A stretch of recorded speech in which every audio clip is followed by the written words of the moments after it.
shit.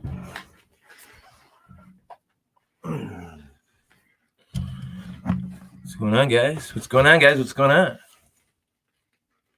Give a second for people to file in. Oh, my man.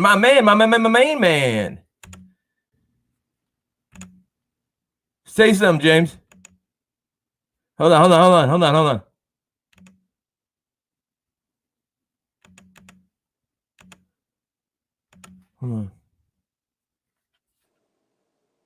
Can you say something? Say something. Say something. Can you hear me? My man, we can. Yeah, there you go. There, ladies and gentlemen, live and direct from Chicago. The man you are looking, you know who I am. I'm Disorderly Product News. The man to the right of me, you guys know him. You've heard me talk about him. That's the man who spent 29 years in prison for a crime he did not commit, torture. He stood by a cell door, turned down plea deal after plea deal after plea deal. Listen, sign this plea deal, say you're guilty, but you're not going to come after us for anything, and you're out right now. James said no. How many of you can say that you said that? I am introducing for the first time live on Disorderly Product News, my man, James Gibson. What's going on, James? Man, I'm just out here staying safe, man, and staying prayed up, man. And this is my 1 year anniversary, you know. Today's your 1 year anniversary of getting out? 1 year to the day?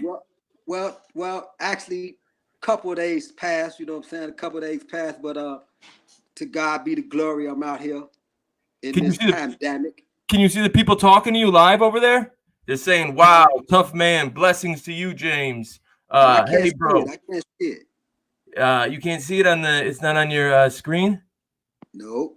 If you got another computer, go ahead. Sorry. I'm kind of new to this technology. I'm using my iPhone. I didn't hook my tablet up. Okay, that's fine. That's fine. If any of you guys got questions for James, listen. James is more upbeat and inspirational. It's James. Like when I get down, James is very, has a very, very close relationship with God. I guess you have to if you're going to make it through that with your sanity. And he'll say things to inspire me, right? He'll say things when I'm having a bad day. He'll say things to inspire me. So if you guys have any questions for James, let me know. I'll repeat them to him. But how are things going these days, James? What's a normal day like for James Gibson? I think those were your grandkids. You got a beautiful family. Yes, that was 3 of my grandkids. They live out there in Philadelphia. I ain't had a chance to meet them yet.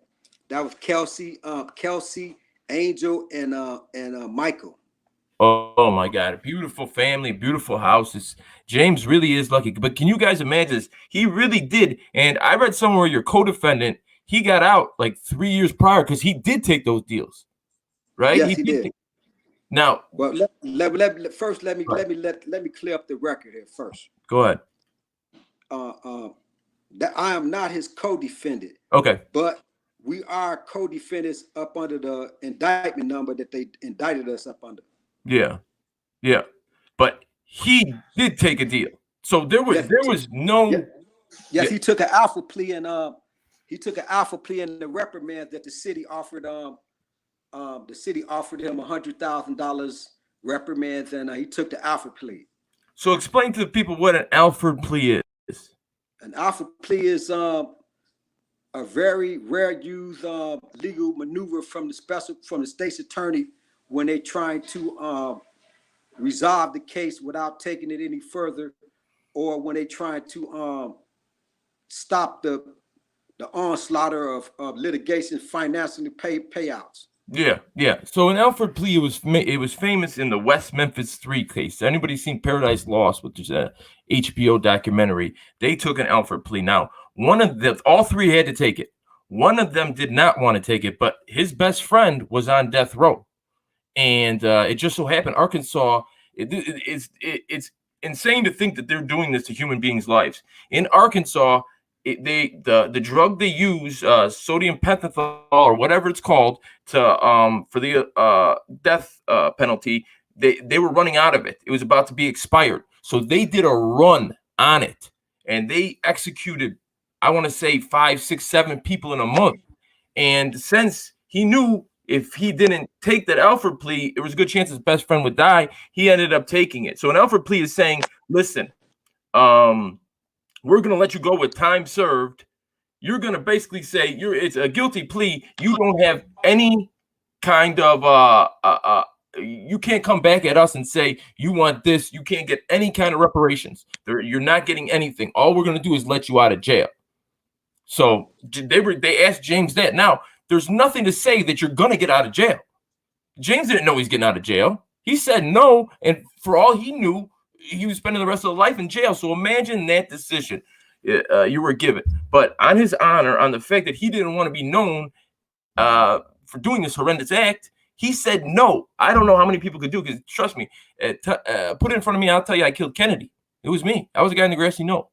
Well, so if I may interject. Yeah, you may. They offered me 5 deals. And they offered me 5 deals. And 2 of the deals came the first one came in my first reversal. And then the second one came before we was getting ready to start the oral arguments on my second reversal. And the third one came on my third reversal when I was finna start my third oral arguments. The third time the appellate court had overturned my case. And then when I got out on bond, they offered me a deal to withdraw my certificate of innocence, and that they would drop all charges. Yeah. And I did, and I denied all of the offers of the alpha pleas, the 2 alpha pleas and the 3 deals for time to serve. And I also turned down the compensation of the $100,000 offer that the city was offering as reprimands for these atrocities. Yeah. And in return, I didn't take any of the deals, and now I'm the first African American in the country where the appellate court or higher court in any land, any part of any of the 52 states has ever ruled that a citizen of the United States has been tortured, collaborating, proven against a law enforcement agency since the abolishment of slavery. Okay, James Puncher 65. He said, DPN asked James, how do you feel about the government and the justice system after what you have been through? And what would you say to suggest we do to fix some of these problems so people aren't in prison for 29 years? Well, let me say this. Puncher 65. That's his name. I was raised to be a law-abiding citizen. And I went to high school and college. I passed the government. You know, I don't know if they still have that as a criteria to graduate out of high school. I passed the government. And I believe that the United States is the greatest country on the planet. That we are a land of laws and policies, due process of law and equal protection of the law. And I believe that when they first arrested me, this case is not only about torture. This case is about malicious prosecution, false imprisonment, the wrong guy. You know what I'm saying? Yeah. And, I would have my day in court. All I asked for was to be afforded my constitutional rights. And what they done to me, they've been doing to my people and people of this planet since we began being humans. But with this country, for 300 years, 200 years of my ancestors was in bondage here. I did DNA ancestry trace. 30 years of imprisonment, that's 300 years. They've been doing the same thing to people of color since we've been in this country. But I know one thing about this country, that in reading the history of this country, that if you pull back the curtain and lift up the mat off the floor, they don't want that dirt to be exposed. And so that's one of the reasons why I stood by a cell door for 30 years and they couldn't break me. And I believe that if I went to the appellate court 10 times. I went to the Illinois Supreme Court 7 times. I've been to the United States Supreme Court 6 times.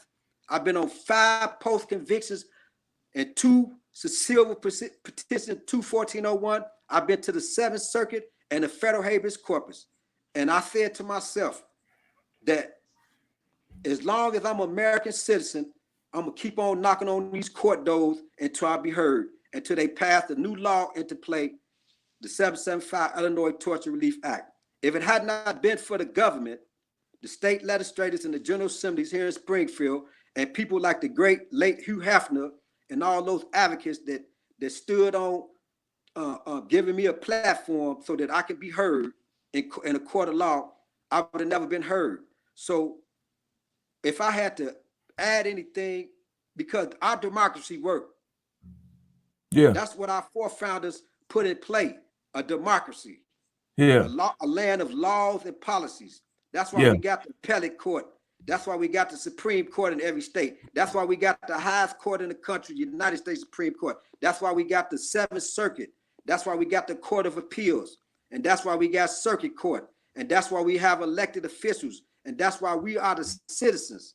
There's power in numbers. If I had to add anything to what they done to me and what they've been doing to people all over this country since the beginning of our independency, or so to speak, I would ask that they issue in-court cameras in all the courts, not only in Chicago but across America. Because see, one thing people fail to realize is that even like a wrongful conviction like this, the taxpayers are the ones who pay for this. Yeah. The judges, the prosecutors, they're exempt from prosecution. They have immunity over that. Yeah. So as long as ain't nobody checking balance, as long as ain't nobody keeping an eye on them and calling them till they wrong, and letting them know that just like the government watch us, just like they would arrest us, just like they would prosecute us. You know what I'm saying? If they had somebody that was watching them, these atrocities are stopped. Like myself. Yeah. What people don't understand about this case, because they talking about, this is just an African American that got a torture case. My case is not just about torture. Torture is what got me back in court for a new trial. Yeah. But see, a lot of guys are fighting torture cases, allegations, and a continuation of a pattern and practice, and they throwing out the statement, but there's the fruit of a poisonous tree. You know what I'm saying? Once your statement is ruled tainted, they got to automatically give you a new trial, but there's other evidence, which is called a tree. You know what I'm saying? The tree, like fingerprints, footprints, murder weapons, DNA fibers, eyewitnesses, you know what I'm saying? Stuff like that. Yeah. In my case, when they arrested me in 1989, they knew that they had the wrong guy. In the lineup that I went in 3 times, they picked out the right guy, but they said it was me. You see what I'm saying? Mm-hmm. The arrest warrant was not for me; it was for somebody else. But they arrested me, saying I was that somebody else. Yeah. You see what I'm saying? The evidence that they had, it didn't connect me to anything. Yeah. You see what I'm saying? But they said it did. You see what I'm saying? From the co-defendant, which I'm not his co-defendant, but they say we are. Yeah, but he was tortured. He was tortured as well. But it wasn't like he was a bitch ass person and he confessed, to save his own skin. I wasn't with him. Yeah, you see what I'm saying? Yeah. It wasn't like it was some type of code of the street. You know what I'm saying? And he got caught up and he named me. He was beaten until he said I was with him. Yeah, you see what I'm saying? Yeah. They knew that they had the wrong guy 30 years ago. But you know what I'm saying? So if it had not been for the laws of this country, and the procedures that was put in place, I would have never had the opportunity to have my due process equal protection of the law. Yeah, and that's what you said in your press conference. It's a you guys will see it because I have an interview with James. I'm putting it together. It's the most important documentary, anything that I'll ever do. So I want to make it. But when he gets out, he just got a certificate of innocence. He looks at every single newscaster, and it's a huge scrum. It's they're right outside in the hallway of the criminal courts building, 26 California in Chicago, and he looks at each cameraman and each camera person reporter. He goes, I wrote you, I wrote you, I wrote you, I wrote you, and none of you listened to me. None of you believe me. So when you bring up the name Hugh Hefner, why do you bring up that name? Did you write to him? And let me tell you something. Yes, I did. And Hugh Hefner did a story called Area 2. I would have to look at my files to find out what year it was. But let me tell you something. I wrote 10,000 letters. I wrote every news channel, station, local in America. Yeah. I wrote every cable channel in America. I wrote the president of the United States. I wrote the United Nations. I wrote the attorney generals. I wrote all of the governors. I wrote all of the state's attorneys. I wrote every law official agent. I wrote every lawyer in Illinois. I used to go to the law library, and I picked up a book called The Sullivans. And every day that I got a chance to go, I would write 10 letters to just different lawyers. You know what I'm saying? And when it come down to the news media, I wrote CNN, I wrote MSNBC, I wrote WGN, I wrote Fox, I wrote ABC, I wrote CBS. You know what I'm saying? I wrote all these news people. I wrote all the SUNTIMES. I wrote all the Tribunes. I wrote each one of them 10 letters. I wrote all the Amish curious people here in the country. I wrote all the legal scholars in Washington Post, Georgetown. I wrote every person that I can think of in America. I wrote all the state legislators, all the general assemblies, all the state senators, all the congressmen in Washington, D.C., all of the senators in Washington. I wrote Dick Durbin. Yeah. When he first came a state's attorney, senator 20 years ago. You know what I'm saying? And so now they trying to paint me out to be this picture like I'm an angry black person. And that's why I made a statement about I wrote you and I wrote you. I wrote all these people. You know what I'm saying? I wrote all these people, and all I asked them for was due process of law and a fair trial. I filed the first lawsuit in America that I didn't ask for any money. Yeah. And in my lawsuit I won. All I asked for was special prosecutors and an evidentiary hearing my day in court. That's all I asked for. But to get back to Hugh Hefner, rest in peace, Hugh Hefner. Yeah. I had wrote it in my quest to get my story heard and to have my day in court and to prove my innocence and to be exonerated. And matter of fact, I just did my story to the nation Friday in the Moth Storyteller. I was representing Illinois out of the National Exonerees of America. I'm number 2,438. So I did my story Moth Teller and Friday on Zoom with because they canceled the convention with the exonerees. Yeah. To get back to Hugh Hefner, I wrote Hugh Hefner 5 or 6 letters, and it was around the time that the city of Chicago was bidding for the Olympics games. Yeah. Yeah. And at that time, Mayor Dady was the mayor, and I put so much pressure on him from jail, doing interviews from jail, that it's caused Chicago to lose the Olympic bids because of the Midnight Crew and the scandal of the John Burgess and his crew. Now, let me also say this to the listeners too before we get back to Hugh Hefner. Not all police are bad. I want the public to know that. You know what I'm saying? I believe in the penitentiary. I believe in the death penalty. I believe that if you break the law, you should go to jail. I believe if you commit a crime, you should be served time.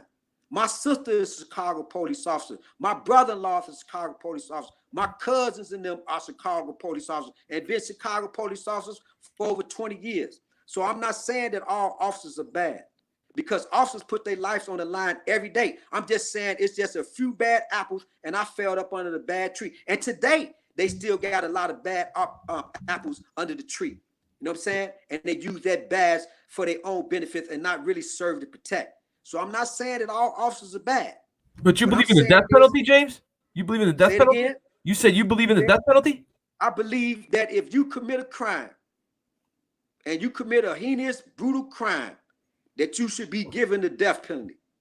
Yeah, but you can see how mistakes could be made. You know what I'm saying? Like, you know what?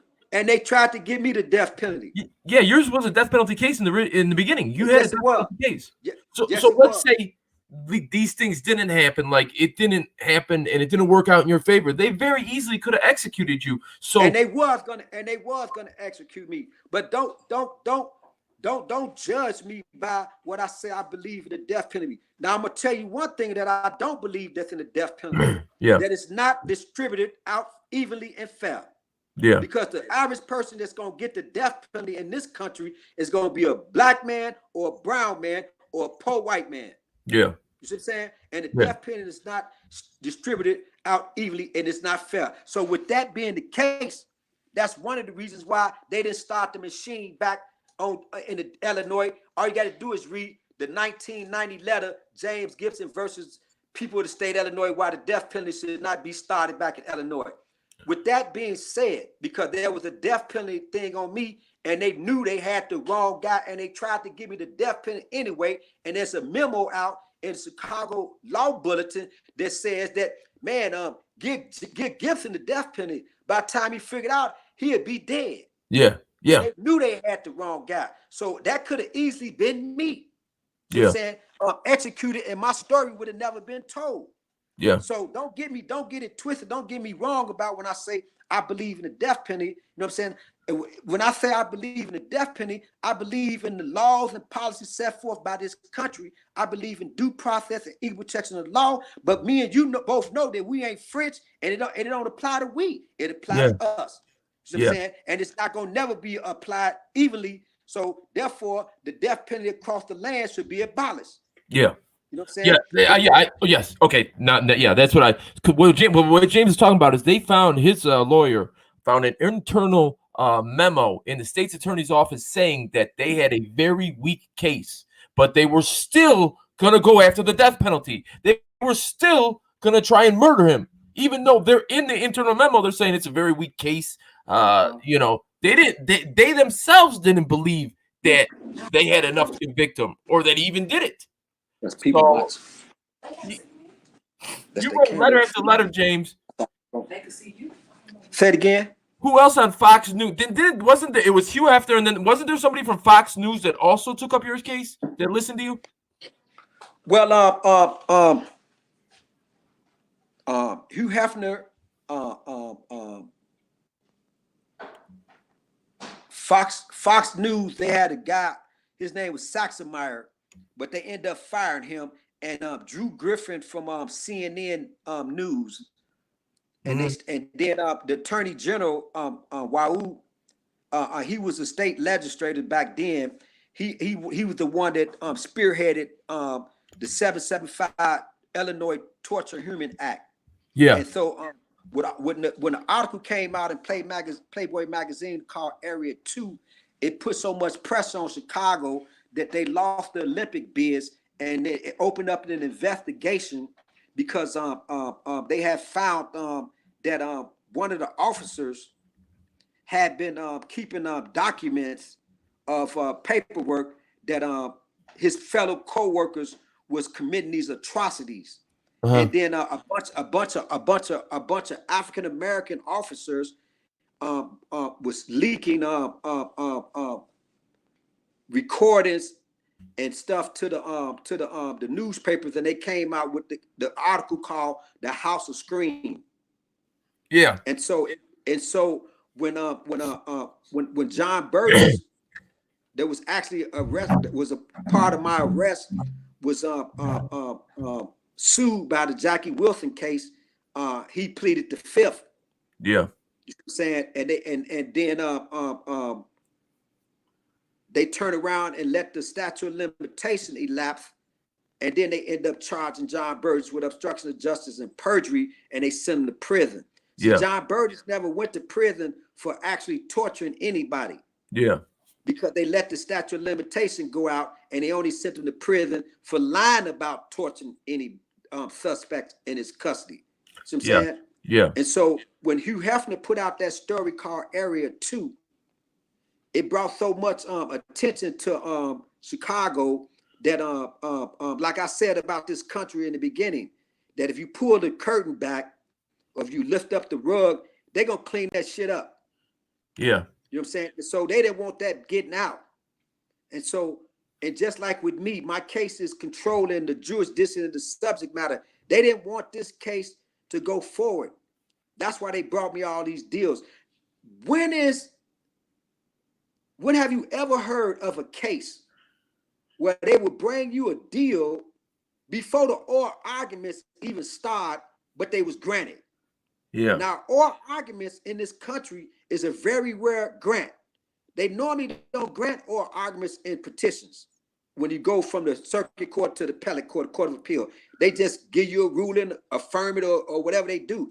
But normally, most of the time, when they give you oral arguments, they trying to give the state an opportunity to clean up the mess that they created. Yeah. But when do they bring you a alpha plea before the oral arguments even start? Yeah.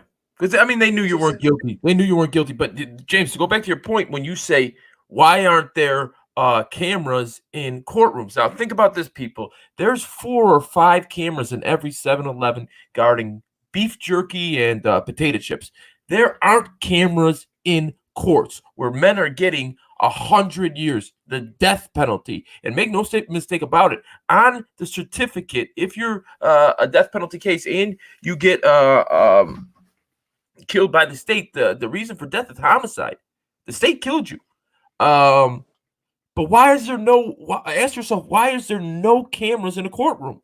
When on appeal, whatever they're appealing, it happened in that courtroom, and you need it. Why would you not want to have the record of that? Ask yourself that, because the powerful people do not want a camera over their shoulder to show their mistakes, right? That's very true. If you got it at 7-Eleven, that's why they don't have cameras in the courtroom.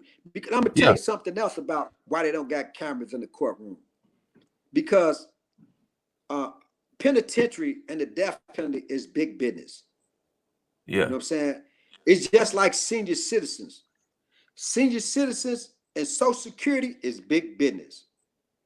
Prisons is big business, man. And locking up people is big business. It's a business. And lawyers and state's attorneys and judges and prosecutors, they all in the same game.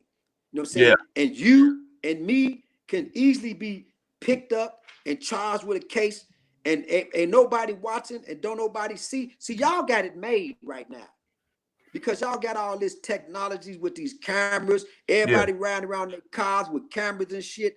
Back in them days, you didn't have no cameras. Yeah. You know what I'm saying? And when Barack Obama was a state senator and he proposed the legislation to put in cameras in some of these police stations, where if you go in a room now, the camera going and it's a murder, it's automatically, you have to automatically be afforded the rights to counselor. You know what I'm saying? But most of these stations around here that I'm hearing, them cameras don't even work no more. So you know, that's to safeguard the police officer as well as the suspect or the defendant in a case. You know what I'm saying? But if they put cameras in the courtroom, then it won't be nobody in jail. Yeah. Yeah. And now, there won't be nobody in jail because the average cop, he's not doing no investigation. He just trying to full a quarter. And if you look like a certain person, or if you say something, or you act a certain way, or if you do what you do, then you're a target. Yeah. Yeah. Now, explain to the People versus Gibson is case law for torture in the United States. So anybody, the lawyer wants to cite torture, they have to cite the People versus Gibson. He is Roe in Roe versus Wade. He is the case law for torture. Explain that to them, James. Well, the second reversal that I got in 2018, it's in the Northeastern District, September edition. It came down because the officers plead the fifth, and and then in my third reversal that I got last year in March of 2019. They vacated and remanded and threw out the statement. And what it does is that it's not only for the lawyers, the people of the state of Illinois use it too. And what that means is in the state side is the generalization. On the defendant side, it's the specifics. So when a guy goes up in front of a jurisdiction and he alleges that his confession was voluntary or involuntary, that there was coercion or mentally or physically or that he was abused, or that he was somehow taken through a horrific, horrified, or torture, something like that, then he have to have jurisdiction up on the subject matter, and that means that he have to have a controlling case. Saying that in the James Gibson case, this is what they did to me, and then the state's attorney can say in the James Gibson case, this is what he didn't do. Yeah. So, for example, if you say that you was tortured, you have to show injuries in custody, and then that shifts the burden over to the state, for the state to prove that you didn't receive these injuries in custody. Yeah. You know what I'm saying? So the state to come back and say, Your Honor, up on the People versus James Gibson, the defendant John Doe didn't meet that burden at the Gibson case. Yeah. Or the defendant can say, People versus James Gibson, they did this, they did that, they did this. I meet that burden. It shifts over to the state. The state didn't prove this, they didn't prove that. Therefore, I'm asking for relief. So that's what they mean by precedent and controlling the jurisdiction. And that's why you hear right now a lot of these torture cases that's coming up, and special prosecutor that's still handling Milan, which I had filed a motion to have him removed. He's using my case to deny relief to the other cases because they don't meet that bar. They don't meet that burden. Yeah. Or in other words, the goal line is set so high.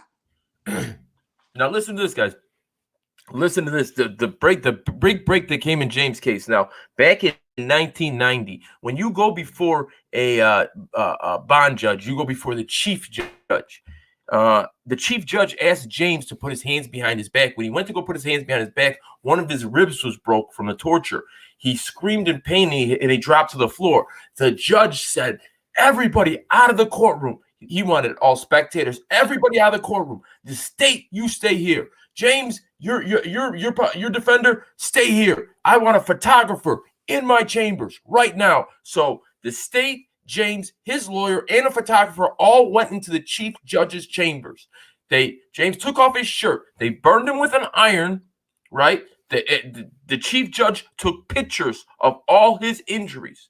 Understand this. They took pictures of all his injuries. Now, when he goes to trial, how long in between that bond court date and your first day of trial was it, James?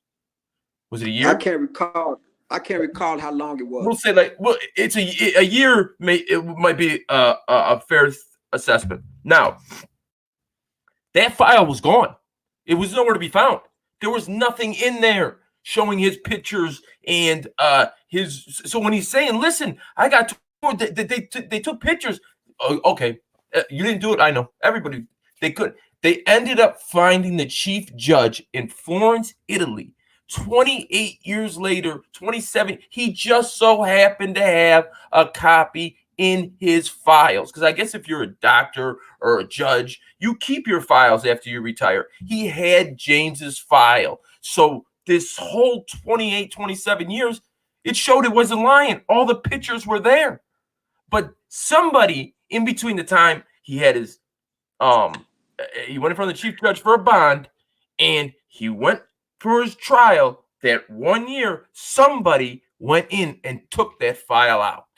So everything he said, a lot of what his defense was on was not there. And when he said, this is what happened, nobody listened to him because everybody that goes before the judge says they didn't do it. So it's hard. I mean, is that not what happened, James? Well, you have to back up a little bit.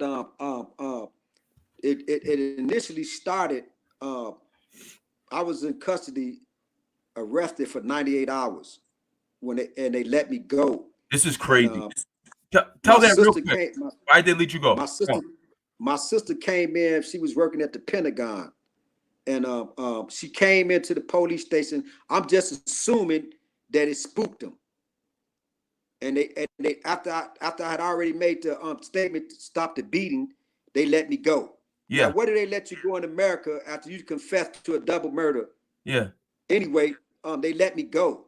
And I didn't know the sergeant came running in the room, and he said, "You're standing in front of two detectives and two state's attorney." Sergeant comes running in the room. There's somebody from the Pentagon asking about this guy downstairs, and the people said, I don't want to say who said it because it'll be in the story. Get him out of here. Get him out of here. Now, where, like James is saying, in America, do you just confess to a double homicide and they're rushing you out the back door and they let you go at your house? Where does it happen? Have you ever heard of confessing to a double homicide? Now, he did it through torture, but nonetheless, they came in and they got scared and they said, get him out the back door, and they rushed him back home. So James was initially arrested, and you filed an OPS. No, not what happened was when I came into the house, I didn't know my sister was there, and she saw the injuries on me, and she called her commander to try to have John Burgess arrested, but she didn't have jurisdiction. So they gave her the number to OPS, and she called and filed a complaint, and they told her that she didn't have authority to file a complaint for somebody that was already locked up. He would have to file a complaint. And then we got into an argument because I didn't know that you could call the police on the police to file a complaint. So after we went back and forth, she forced me to get on the phone, and then I talked to an OPS officer, and he took down my complaint. Okay, James, John Pizzola wants to know, James, while looking into the law books, what helped you, give you hope? James, was looking into the law books, did it give you hope that you could beat the case? Going to the law library, were there things that you found out, talking to the law clerk, did it give you hope? Is there actually stuff that you can learn while you're locked up to beat the case? No, ain't no such thing as give you hope to beat the case, because let me say this: how do you fight a case that don't exist? Yeah. How do you prove something you didn't do? How do you prove something that you didn't do? So you can't go to the law library and look that up in the case law and try to use other cases to try to shepherdize to learn how to beat a case. You know what I'm saying? I didn't have that thought in my mind of beating anything because I never committed anything. So in order for me to beat something, I had to been and done something. You know what I'm saying? Yeah. And I didn't do anything, so I didn't know how to beat anything. Only thing I can tell you is that I didn't know that you can press charges on a police officer for beating your ass and torture you. See, the people say it's torture. Where I come from, they beat our ass. That's what they do. I didn't know it was against the law. They said it was against the law. I didn't know nothing about no torture. They said it was torture. All I know is I told them what they did to me, and they said, "God damn it, that was unconstitutional." Now, yeah. when they got to, they didn't want to look at the evidence that I ain't had nothing to do with this in the first place. They didn't want to look at the murder weapon, the fingerprints, the fibers, and the witness and all that shit.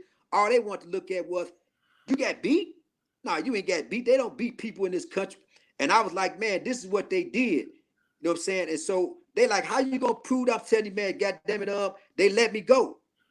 He said, what you mean they let you go? I said, man, I filed a complaint to the people the 10 minutes after they let me go, and then they rearrested me and took me to the judge, and the judge, goddamn it, took pictures and sent me straight from the courtroom to the hospital. I never was processed in the county jail.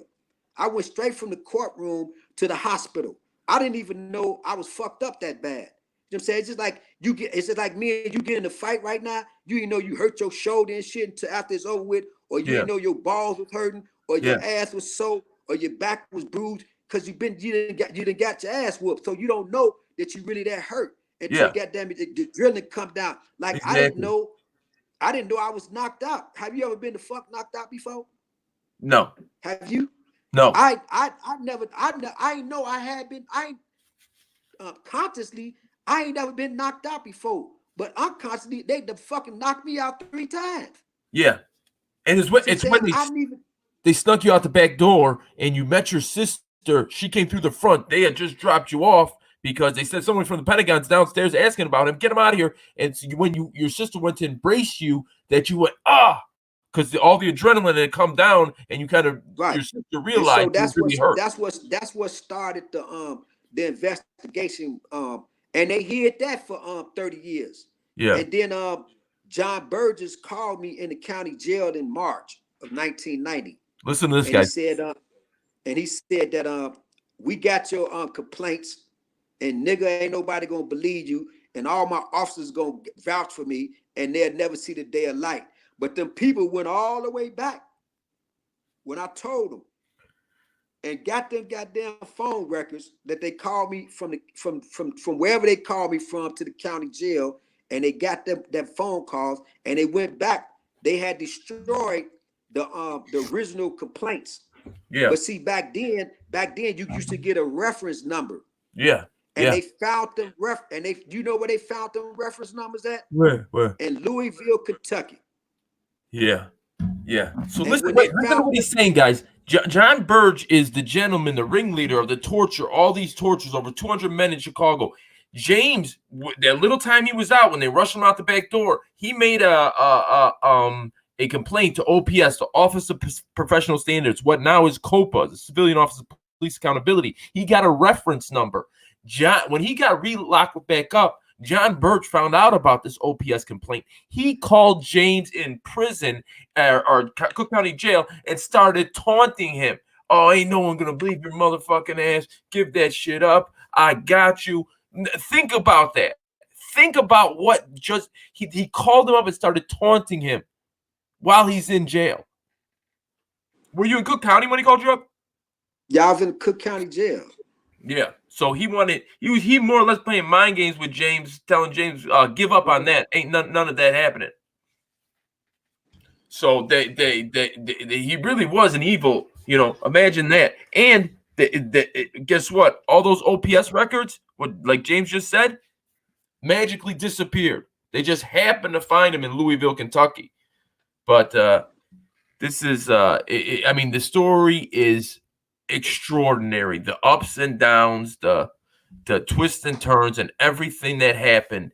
We're talking about a guy who just confessed, was let go. The file was missing. They found it in Florence, Italy, with the judge 20 some odd years later. Everybody else that's connected to the case. It's an amazing story. I know this might be late for you guys, James. Let me see if you guys have any questions for James. Ask him how he's getting through the corona. Anything you guys want to know? Yeah, they should make the guy said they should. Boston Metal said they should make a Netflix movie about you. They definitely should. Well, they gave us a torture center, and they building a monument in Chicago dedicated to this torture survivor with my name on the building. Yeah. Oh, is that right? Yeah. They building it, but we beefing with Obama now because he said he don't want nothing 10 miles around his presidential library. But the city of Chicago has made reprimands, and they gave us a torture center, and they teaching the cases in the Corinthium in high school, and they build a monument, but they can't get back all this that they didn't take it from me. You know what I'm saying? A Netflix movie. Actually, I'm working on 3 books. Yeah. And I wrote 3 books about this ordeal, and I don't know who would play me. Who would play me? Who you think would play me? Who would play James? Who would you guys say played James? James looks young. He got 30 years back in 1990. Who would play James? Who do you guys think would play James? There's somebody on the tip of my tongue. I just can't think of who it is. Oh, he's written 3 books. He's written 3 books. It's just a matter of getting them out there. Who do you guys think would play James? Who would be a good person? Denzel Washington. I think that Denzel played James. It's got to be somebody. It's got to be a real live actor. It couldn't be like a Wesley Snipes. It's got to be somebody that's got a big range of emotion. Like Wesley Snipes. Somebody like Jamie Foxx or something. Yeah. It's got to have somebody who has. Jamie Foxx a good actor. Yeah, he played it's that got to be a Ray Charles, man, and that Mercy Jesse's whatever that Jesse Mercy movie just came out, didn't it? Everybody's saying Samuel L. Jackson. Samuel L. Jackson. Everybody's saying Samuel L. Jackson. You do get. There is a resemblance to Samuel L. Jackson. Man, I don't look like no damn Samuel L. Jackson. No. He's a lot older, but he's a great actor. I like Samuel L. Jackson. I like some of his movies, man. I like him in Pulp Fiction. Yeah, they said Samuel L. Jackson. They said most of them saying Samuel L. Jackson. Somebody said Will Smith. I think Will Smith, yeah. Will Smith is a great actor too. I think Will Smith can pull it off. Yeah. Kevin Hart is a good actor, but he's too short. Yeah, he's too short. He don't got the range. It's got to be somebody that drags that emotion out of you. You know what I'm saying? It's got to be somebody You like. don't think Kevin Hart got no emotions? I don't. I've never seen him. I've never seen him in a serious role. Has he done a serious role? Who, Kevin Hart? Yeah. No, he really ain't done no really serious. See, like Jamie Foxx used to be just funny, but then he did. I'm telling you, Jamie Foxx. When Jamie Foxx did that Ray Charles, yes, and what?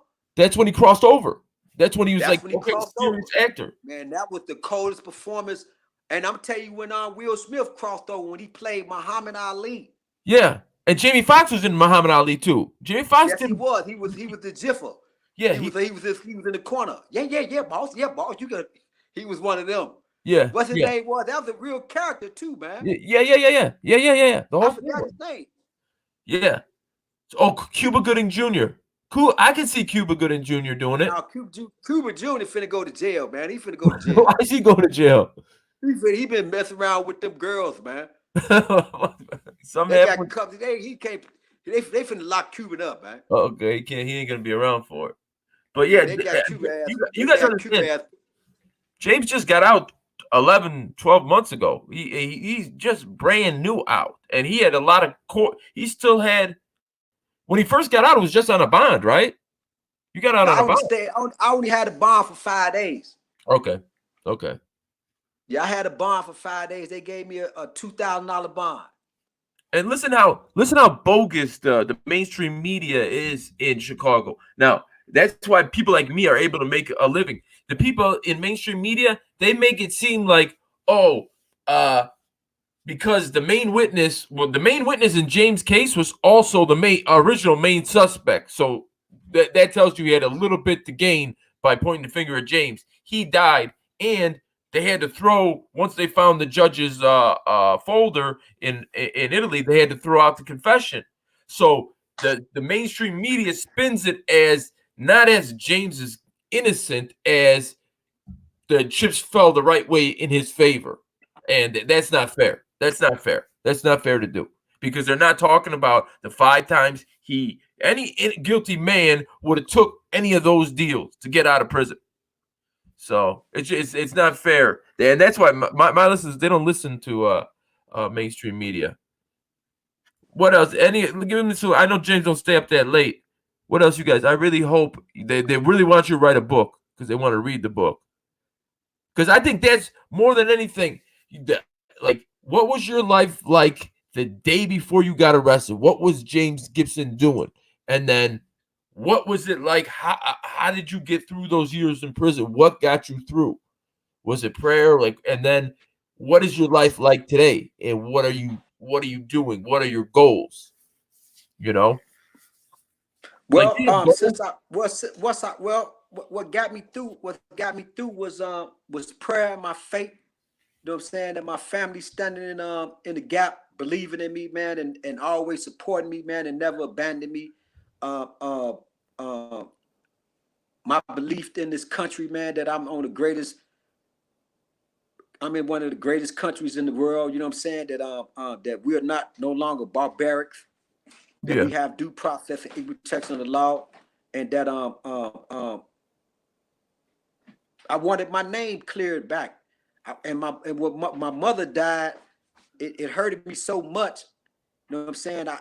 Me thinking that on her deathbed, all she was thinking about was her baby boy is in jail, falsely accused. But she had always told me, when she was the 12 years she came to see me before she died, she said, "Baby, you coming home?"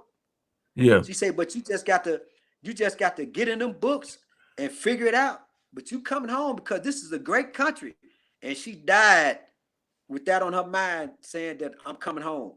Yeah. And what kept me going, man, was my sisters. You know what I'm saying? My 2 sisters and my nieces and my nephews, and them standing in the gap praying for me, and God coming in the cell and telling me that I'm coming out. Yeah. So that's one thing that a lot of people don't know. That I challenged God. I challenged him. Yeah. And I asked him to reveal himself to me and to show me what must be done. And he came in the cell and he spoke to me and he told me I was coming out. I was torn between a great attorney and the former director of the torture board, David Thompson, which is now the chief editor of Chicago Law Bulletin, and the lawyers at the time was Kathleen Zeldin and them. Yeah. And I know a lot of listeners know who Kathleen Zeldin is. She is one of the greatest legal minds in Illinois since Johnny Cochran. And for 5 years, the Illinois Torture Relief and the Illinois General Assembly and the legislators, they used to send me 2 letters a month. Yeah. Telling me to sign a waiver so that they could open up the investigation into my case. But my lawyers was telling me, man, you shouldn't have to sign a waiver to give up your due process and equal protection of law to have an investigation open. And I was for 5 years going back and forth with them saying, man, I don't care nothing about signing no waiver. Open up the investigation. Maybe they can find out some stuff that I can't find out, because for 25 years, I've been trying to get the transcripts and the police reports to this case, and they keep on lying. I've been trying to get the medical records to this case, and they keep talking about they don't got them. So I need somebody that can help me, you know what I mean? And if the legislators and the General Assembly can open up an investigation and make these people give me my day in court, then let them do it. And then God came down to talk to me and told me to sign the papers, and I signed the papers, which led to 3 reversals. Now, James, let me ask you this. Clear my name and give them the certificate of innocence. Okay. Do you believe if James Gibson's case is not tied to John Birch, do you believe that they would listen to you the way they listened to you? Because, well,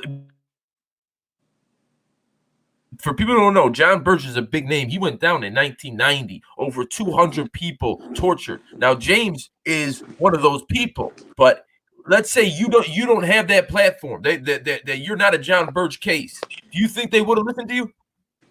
Well, I'm gonna say this, right? I'm gonna say, can you hear me? Yeah. I'm gonna say this. I can't tell you what I think they would have did or what they wouldn't have did, because I'm in it now. Yeah. But I can tell you that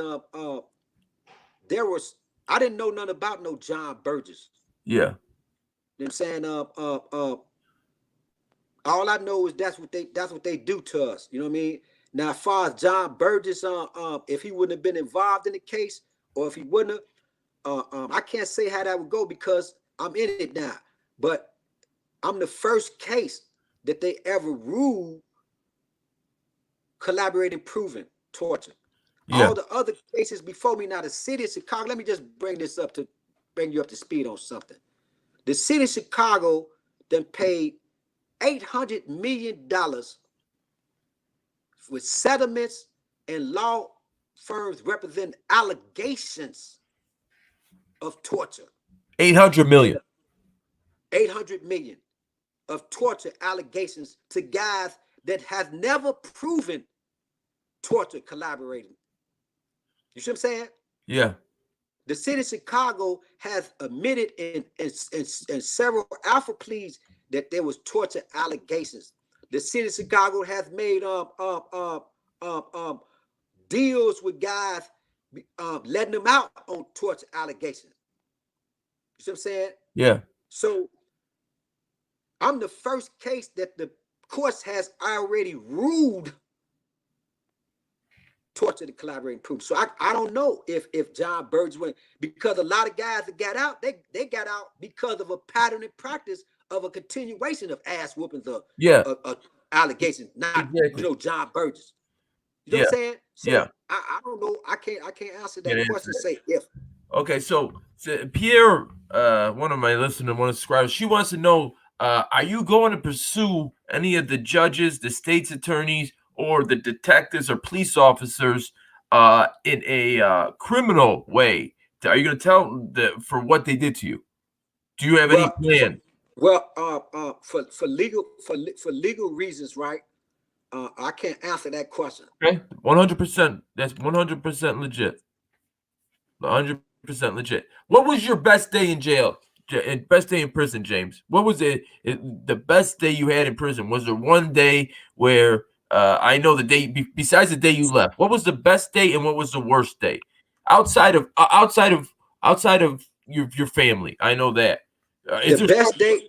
Let me But tell you, the best day in prison for me was every other day that I was able to rise and stand at a cell door in my right mind without losing my mind. that's unbelievable. That's You see what I'm unbelievable. saying? For when I say that I stood at a cell door for 30 years and they couldn't break me, let me tell you something. For for 28 years, Monday through Friday, I stood at a cell door. And I would stand at the cell door from 6 a.m. to 3 p.m. every Monday because I knew that on a Monday through Friday, I can go home. Yeah. I can leave. On Yeah. Saturday and Sunday, I wasn't going no damn where. And at 3:30, I would get in the books and write my petitions and letters and all that other stuff. But for 30 years, I stood at the cell door and they used to count. And they say, you ain't gone yet, Gibson? And I won't respond. And guys used to walk past my cell. They say, there go that crazy guy. He been saying he going home for 20 years. And for every time I would go to the yard, I would walk around the yard and I would touch the wall. I would touch the wall 7 times. And the guys would say, what's wrong with that guy? He must be crazy or something. And I say, I'm knocking the wall down because I'm coming out. And they would laugh at me. And they would make jokes at me. And I was around all these killers and rapists and murderers and drug dealers and gangbangers and shot callers. And God protected me. And I didn't get hurt or injured. And they thought I was crazy. And they say, you ain't gone home yet? And I say, just close your eyes and picture me rolling because I'm coming up out of here. And so when I say to the people that I stood by a cell door for 30 years and they couldn't break me, I mean that, man. I mean that. They couldn't break me. And my mama, she died. And this April, and my mama's birthday was a couple of days ago. And I got out on the eve of my mama's birthday, on the eve of the resurrection of Jesus Christ. And I stood at a cell door and they couldn't break me. So every day that I rose up was a good day for me because I was alive and I knew I was coming out. And I ain't take no deals and I ain't take their little money. And they called me and they called me and they called me and they called me. And they said, take this and you can go home. You can have 100,000. You can be rich. And I tell them I'm already rich in spirit because I come from a strong black woman. And so every day was a good day for me because I was alive. I seen bodies go past my cell with that give up mentality. I didn't have that in my heart that I was going to give up, that I was going to let these people break me. So every day was a good day for me.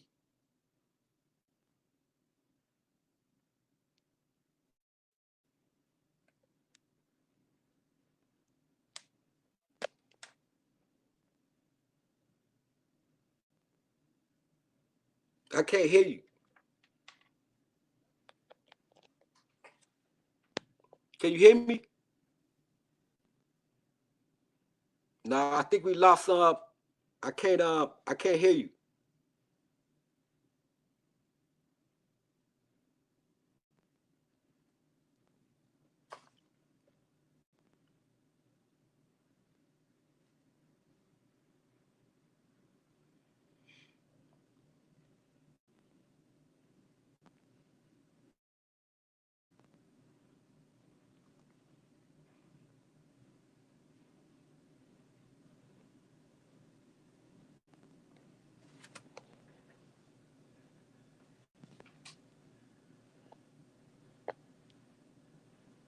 The sound went out.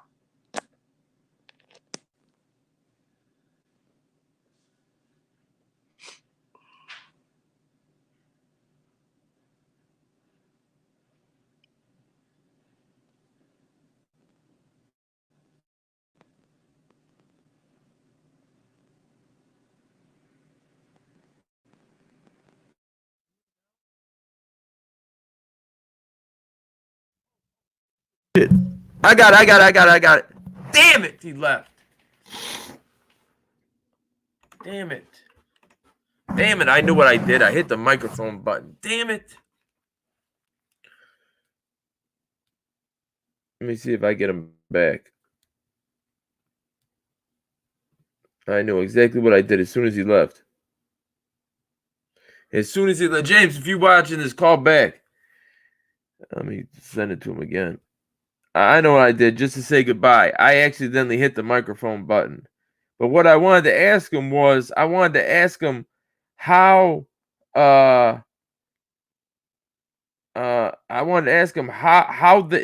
the inmates reacted when he got let go. Like when he was leaving, I wanted to ask, did they give him a standing ovation? Did they clap? Were they happy that he left? I wanted to ask him that. I also wanted to ask him, what is the mood like in a maximum security penitentiary when somebody's getting walked to the gallows, getting walked to the death chamber? From what I heard, it's very, very, very, very silent, and the prisoners give like a 10-second. The whole prison has to be quiet, and whoever you fall up under, whether you're 5-star, 6-star, you're white, you're Latin folks, you're Latin kings, no matter who you're a Christian, you fall under, you have to everybody gives a moment of silence to here he is back. You're back, James. I'm sorry, I hit the button. What I was asking was there ever a night in which you were in prison at Stateville and they led somebody was getting executed that night, and how do the prisoners respond? I was in prison when they first started their execution. It was Johnny Walker. Okay, Johnny Walker got executed. The first guy that got, I think it was Johnny Walker or John somebody, and they started the executions back in '92. Yeah. And I was down there when they executed John Wayne Gacy and all the rest of them boys. You were at Stateville? Yeah, I was there. And do the prisoners do anything special? Do they do a moment of silence for the prisoners? Back in the days when they had executions, they would pass out all the prisoners a pack of cookies and a pack of Newports, and they would have they would have like a nice dinner, you know what I'm saying, and everybody eat good, and then they'll lock everybody up early. So it will be a little like celebration, it'd be a sending the guy off. Yeah, the celebration of sending his ass off or whatever it may be, keeping us calm or whatever, you know what I'm saying? Yeah. Because a lot of people, they was, fond of cookies and milk. You know what I'm saying? You get, you know what I'm saying, pacify, so to speak. Give you a cigarette, cookies and milk. And how, James, when you left, after you touched the wall 7 times, all those years you said you were leaving, how did the inmate population react when they seen you walking with your bags, knowing you're going home? You're in a maximum security prison. What were they saying? Were they clapping? First, the warden came over and apologized, and then all of the inmates started clapping, and the sergeants and them started crying, and the lieutenants and them started crying, and all of the girl ladies, they was crying, and people was crying in their cells. They was shaking the bars and they was clapping. And then when I got up to the front gate, they was clapping and crying, and they saluted me. And I've been back to the staff. Yeah. Oh my God, that's such a chilling moment. Now, guys, imagine that on a movie. We're talking about these are the staff. These are the guards. They're clapping. The female ones are crying. Because this is a man whose initial case was a death penalty case. He came from all the way there, life in prison. He's actually walking out the gate, and the emotion that's being evoked out of these people. The inmates are. Go ahead. I didn't walk out the gates. There, I walked to the Cook County Sheriff's, and they took me to the county. Yeah. Oh, so you got released from the county? Yeah, and then they clapped. The people of the county did? They clapped too. Yeah. Yeah. Because they knew who I was. I had been coming back to the county for like 2 years on writs. So they Yeah. knew who I was, and they clapped. And all the inmates that didn't know me, they clapped. But yeah, I go back into the prisons now. I got permission to go into Stateville, Pontiac, and Menard, and all the medium joints in the state. And I've been down there about 7 times, and they still clapping. And you speak inspirational speeches? I go down there to see certain inmates, and I done helped 8 guys come home in the last 10 months. He's not lying, guys. He's not lying. He is always out doing something. I always see him on his Facebook page and everything, doing something. James, we're gonna have to set up a Facebook page for you, not your personal Facebook page, because we could get you all these. I want you because I want you to have like a James Gibson for your public persona. You don't want to Yeah, give. they setting that up right now on the Instagram or something. Yeah. Doing Because that even now. though They all my put subscribers, they're good people, but you don't want to give everybody your information. Not everybody's a good person. You know what I'm saying? You know, right. That's what my girl tell me all the time. Everybody know too much about me. yeah, you don't want to give, the wrong person access to pictures of people you love and stuff. They be saying bogus stuff. Not, whatever. Not, I'm not saying my subscribers, but you have one that's separate for your public, because I mean, you can have something where every morning you send out a tweet or a Facebook message that's inspirational, and the people out here, I mean, they wake up and look at it and be like, man, if James, who spent 29 years in prison, took down all these deals, if he can be happy, then what do I have to be mad at? You know what I'm saying? And James has always been like that. He's always said, God bless America. I'm happy to be an American citizen. Even though it was the American government that put him in jail for 29 years, it was somebody in the government that took that file out. It was people in the government that beat him into confessing to a double homicide in 1989 in Inglewood on the South Side that he did not do. Even after all that, he has still kept his head high. So, one more thing, Jim. What was the worst? What was one of the kindest things you've seen in prison? Somebody do for somebody, and then what was one of the worst things you saw? Is there anything like just type of shit like, oh my God, that the average person couldn't imagine? I can't even begin to describe some of the worst things I've seen, man, because I've seen so many worst things that it's just unbelievable. Yeah. But the things that was abnormal behavior to others was normal behavior to me, and the things that was normal behavior to me was abnormal behavior to others. See, I serve a mighty God. And the God that I serve is still alive today in the midst of this pandemics.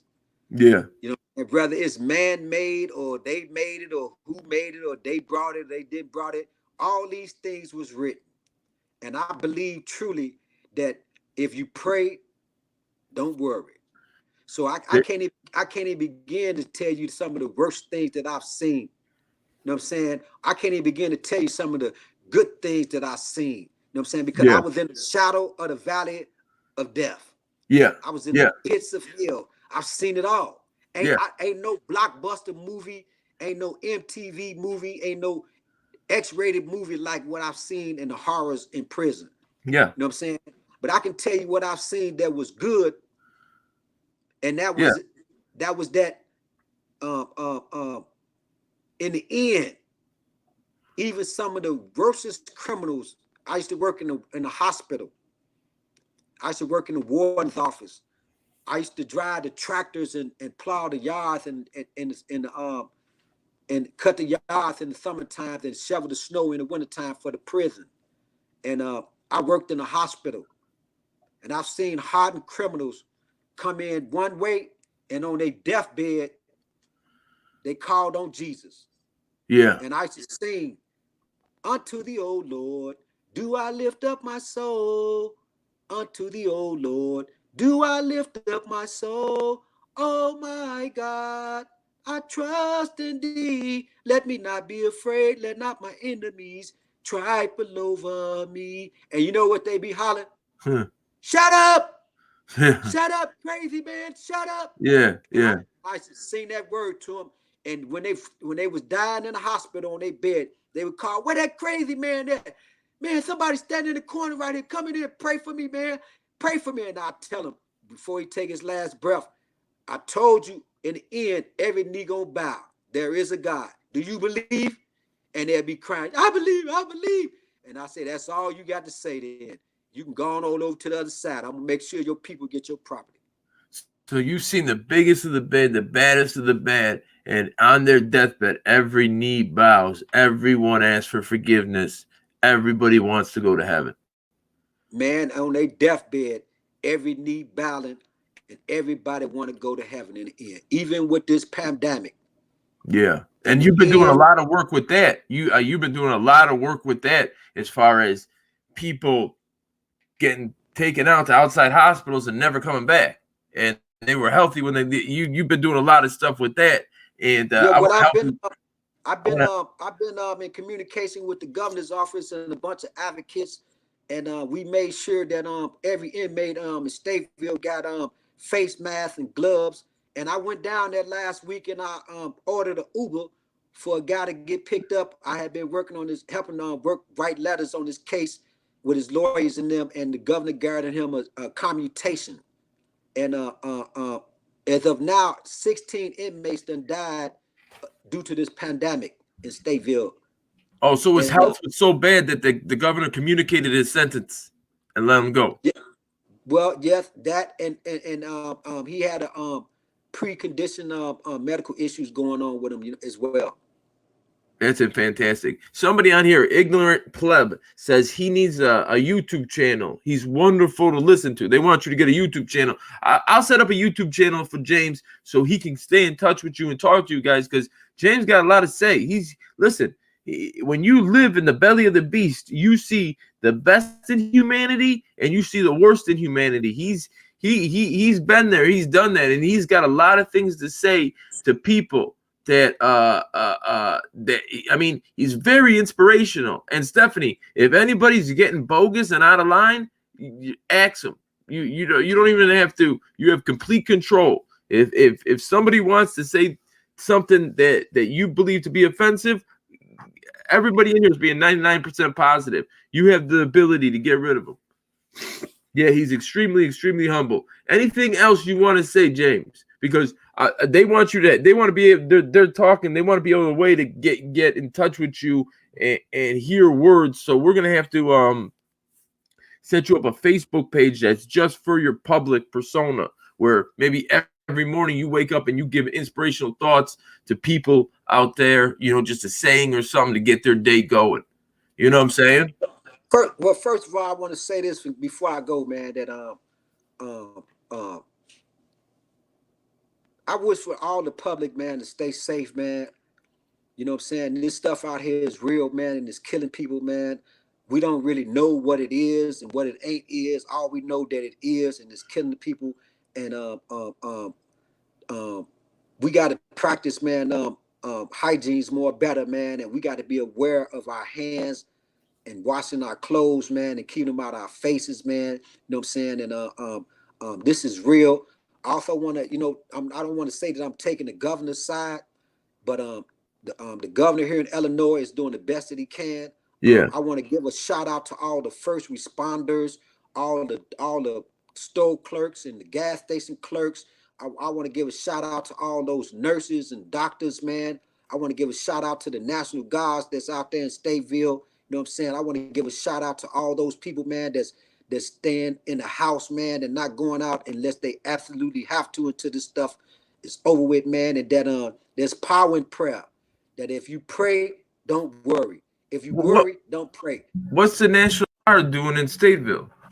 Well, it's a pandemic, man, and we've been pushing so much awareness to what's going on down there because people are dying, man, and they got like 700 inmates that's affected with this this virus or this bug or whatever it is, man. And Yeah.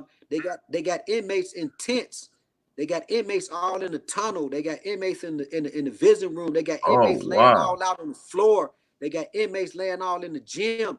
And the Oh governor has God. the governor is doing all that he can. The governor has enacted the national guards. And I've been down there, and I got a video out where I went down there in the devil's den to get a Yeah. guy. It's serious, man. They're And trying to they're trying to spread them out as much as they can. man, they trying, man, but it's just so much they can do, and the staff are getting sick. You know what I'm saying? The guards are getting sick. The nurses are getting sick, man. It's I don't understand what it's a pandemic, man. Yeah. What the pandemic, what the word, the definition mean in the dictionary Webster, this is what we in, man. Yeah. It's a pandemic. And so the governor is doing all that he can to separate the inmates, man. The hospitals are overran, and they dying, man. It just like in New York, man, just like in California, just like in Louisiana, just like in Florida, man, just like in Detroit. This shit is real.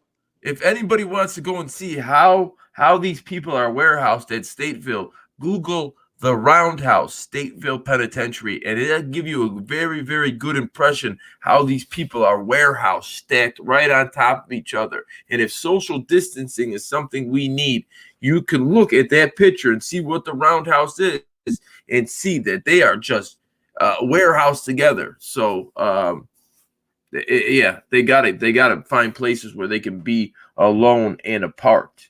Because it's Cook County Jail's down to 5,000, the lowest it's ever been. Everybody's got their own cell. Did you see me go down there and talk to the sheriff's office after they arrested Mark Clemens? Yeah, I saw you. I was down in Skokie at this courthouse, and then I got the phone call from the governor's office to go down to Stateville, and the guy's sister called me and pick him up. So I never made it to the county, but I saw on the link that y'all was down there, man, and y'all did it, man. No, the day before when he got arrested, they were holding him right after they served the warrant. I went to the Maybrook Sheriff's Office and I had him bring up the sergeant, and I said, "Listen, man, that gentleman you have, he's a torture survivor. He spent 28 years in prison for a crime he didn't commit." And it was an African-American officer named Beavers, Sergeant Beavers. And he goes, "Yeah, I heard," with a smile, like a weird smile on his face. I'm like, I don't know. And because when I first called them, they're like, "No, there ain't no way. There's no way that we went and picked up anybody because we're not serving warrants right now." I'm like, go on my page. He's on there. Yeah. It's your guy. I know. That was they sent the hit squad at him. They sent the Goons boys. That's the extraction team from the Cook County Sheriff's. Yeah, and they did it because he held Mark. So who Mark is? He's the. Well, you heard James talk about it a little earlier. He's the head of the Inglewood Torture Center. He goes and he's at all the court cases. James court cases. He's kind of like the leader of the Inglewood Torture Center, and he's an advocate, and he held a protest at Cook County Jail. And the next day, wouldn't you know, they're not going, this is a 2-year-old warrant. They're not serving any warrants, but after he held that protest to let those people out of the jail that were sick, they were old, they were in the infirmary, to let them go, they served the warrant on him from 2 years ago, even though they weren't serving warrants. So piss the wrong people off, and trust me, they're gonna come get you. Yeah, that's how this machine operates here in Illinois, man. You piss off the wrong people, man, and they come at you, man.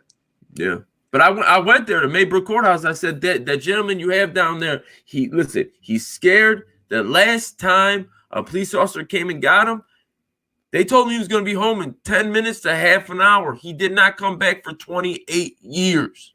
Man, that's how they operate in this town, man. That's how they operate. And I asked him, I said, "Listen, can you call this state's attorney's office? This is a pandemic. B, he's a special case. Is there any way you call the state's attorney's office and get him an I-bond? Can you call a judge? I know there's a state's attorney on duty 24/7. There has to be, because if somebody gets caught with something and it's a felony, they got to call the state's attorney to see if they can enhance it, what the real charge is going to be by the time they go to bond court. So they could have called somebody if they wanted to, but they went out and got him for a reason. They're not about to let him go. But you know what? But thanks to you, brother, and all of the other court listeners and people that's speaking the voice the reason, we was able to get him out the next day. Yeah. Yes. Yes. Yeah. And he wasn't supposed to get out the next day because his sister stood there and said, listen, they gave him a $50,000 D bond, which means he got to pay $5,000. The other one, they gave him they gave him a hold. And then he had to go to Markham the next day, which is another Cook County courthouse. And after he cleared up in Markham, he still couldn't leave because he had to wait for Will County to come pick him up. And they have 20 days to pick him up. God bless prayer and everything. He got out that night. None of that happened. He got out that night. That's because there's power in number. There's power in the people. Yeah. We the people. We are the people. You are the voice. You are the voice champion. You the people's champion. He's the people's champion, and you the voice champion. Yeah, yeah. Sean B says, James, you're an amazing man and a pure soul. I'm gonna make it so you guys could talk to James, whether it's a YouTube channel or Facebook. I'm gonna put it together so any of you guys want to get in touch with him and talk to him. He's an amazing man. James, you got anything else left to say? Is it Brandy? Is it Brandy your girlfriend? Yeah, man, she's landing here waiting on me, looking at me. I know she is. I know. I'm gonna have to cut this. I know you are. I know you are. Say what's up. I tell Brandy, I said, what's up? James got a beautiful woman who stands by his side. She's always with him. She's always picking up the flag, and she's got his back. They say behind every great man, there's a great woman, and James definitely has one of those. He's a lucky, lucky man. Yeah, I got a great girl, man, and she fine. She looking like bacon and eggs, boy. I'm finna go slop her up with her, You deserve it. Hey, I'm gonna get up with you to figure out how to make a way where these people can get in contact with you and talk to you. Yeah, we gonna figure it out, man. We gonna sit down and figure it out, man. You know, and chop it up, man, so the people can hear the people's man. I don't know about them, the champion, but they can hear my voice at any time, man. That's what I've been doing, man. I just tell my truth, man. I ain't got to add nothing. I don't need nothing to read. I don't got to rehearse nothing. Yeah. It's what it is, man. That way you keep in contact with them. The truth remain the same. When your book comes out, they'll know, they'll be there, and you in it to win it. I'm gonna help you out. I'm looking forward to putting that book out, man. The people want to hear about what I got to say. I got something to say, man. And with that, man, I'm gonna wish y'all good night, man, and be safe. God bless you, James. God bless you, buddy. So there you go, guys. There's James Gibson. I'm sorry. I apologize. I got a cold. Yeah. If what happened? What was it? Here's the thing, guys.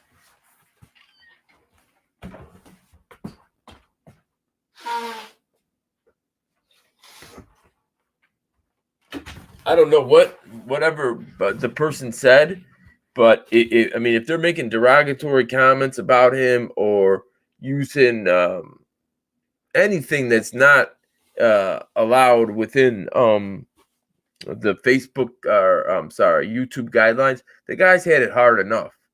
And even though 99% of you guys have been beautiful and supportive, and I don't care. I mean, if there's somebody that wants to question him or challenge him, that's fine. He's strong enough to take it.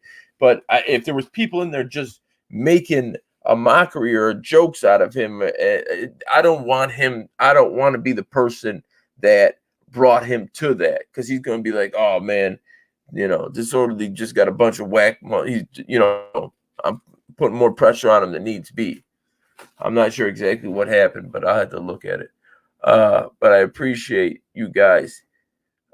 It's hard to tell because James really gets into the minute details of it. But what it was it was a double homicide in Inglewood. There was a man collecting insurance. He was an insurance guy, and he was collecting premiums. And somebody robbed him on the way out of a mechanic shop at like 10:30 in the morning. And they didn't get any of the money. They shot him, and then I guess Smiley, who was the neighborhood mechanic, came out after he heard the shot, and the perpetrator turned around and shot Smiley. And the insurance man was a white man. It was in Inglewood. Inglewood is 7. That's the Snelling is now the commander of Inglewood. It's considered the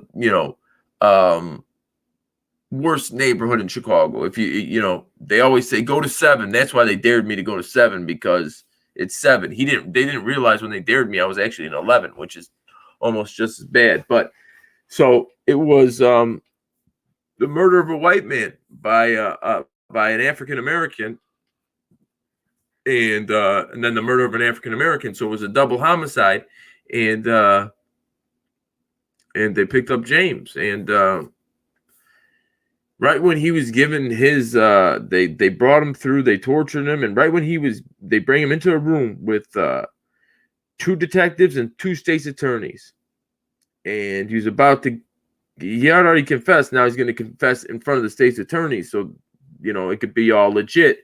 Somebody busted through the door, sergeant, and they're like, "There's 2 people from the Pentagon downstairs asking about this," and the state's attorney said, "Get him out of here! Get him out of here! Get him out of here!" And they rushed him out the back door, drove him to a house, and let him go. Now tell me, where in America you can confess to a double homicide and they're rushing you out the back door?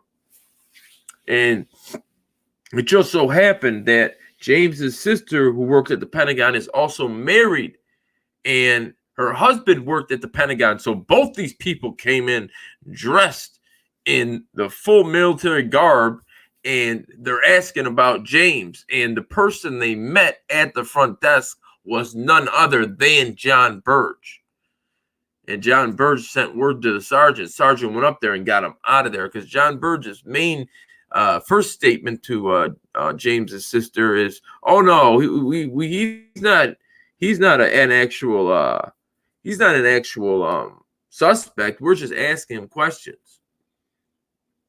And that wasn't the case. They kept him in the same room for 96 hours. They didn't let him go to the bathroom. Well, they let him go to the bathroom, but it was in the corner. They didn't give him anything to eat. Anybody that's seen the first 48, they know how big an interrogation room is. He stayed in there for 96 hours. And that wasn't the torture. It was the beating. They took a curling iron, put it to his, not a curling iron, an iron for clothes. They put it to his arm.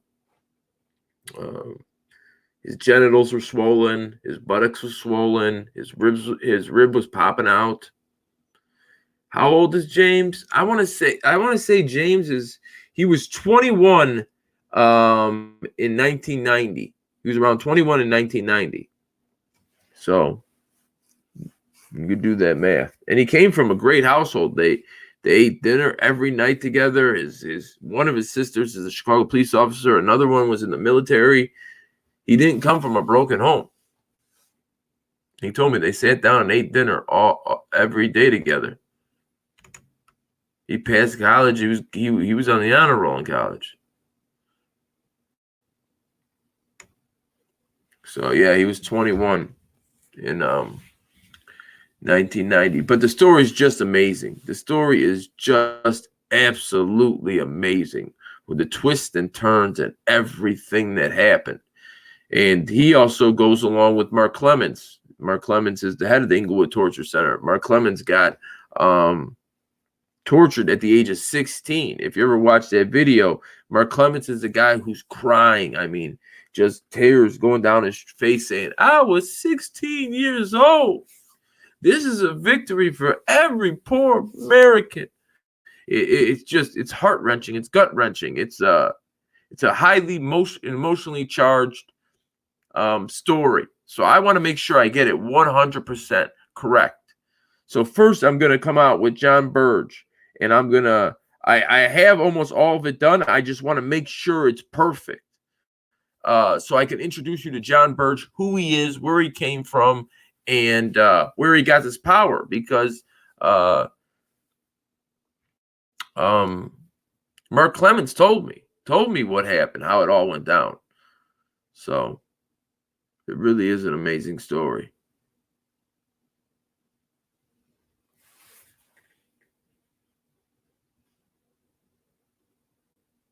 Yeah.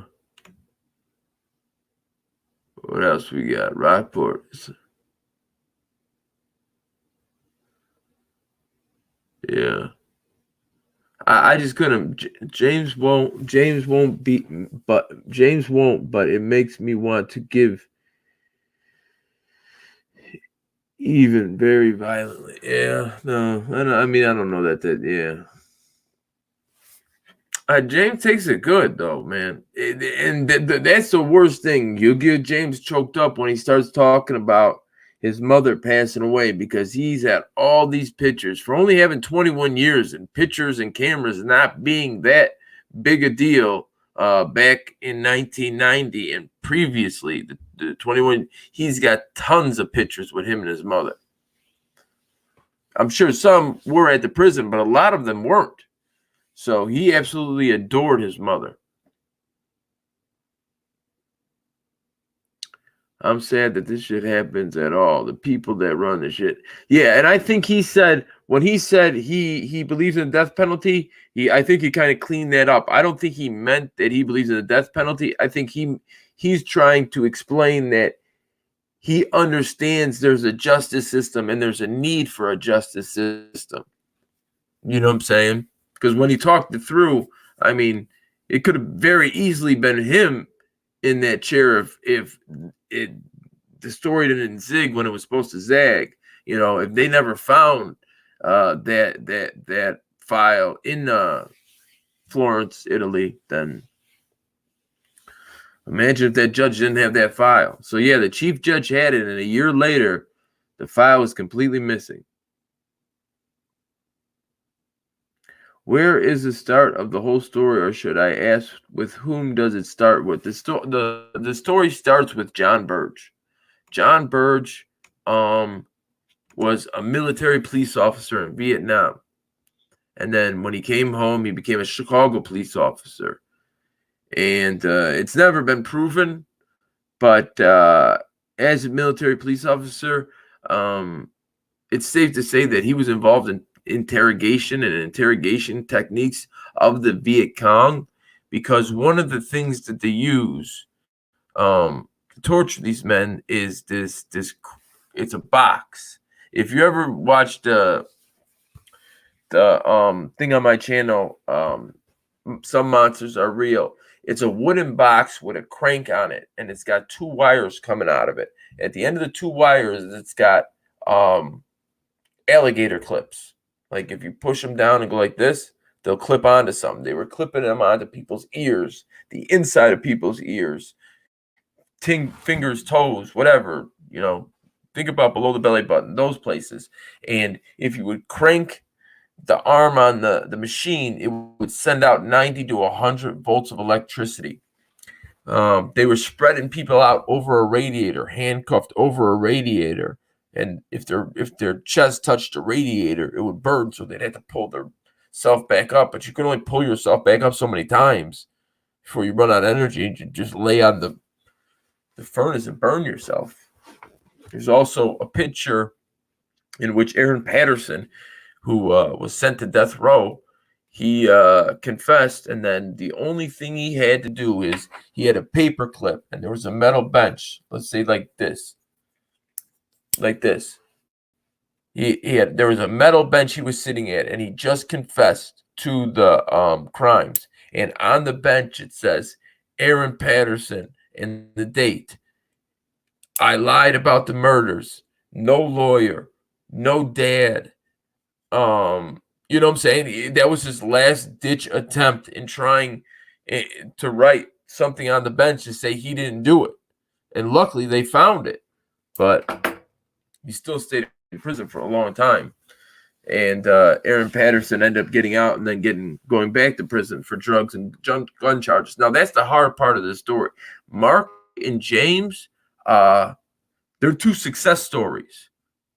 But there are people that were guilty of horrendous crimes.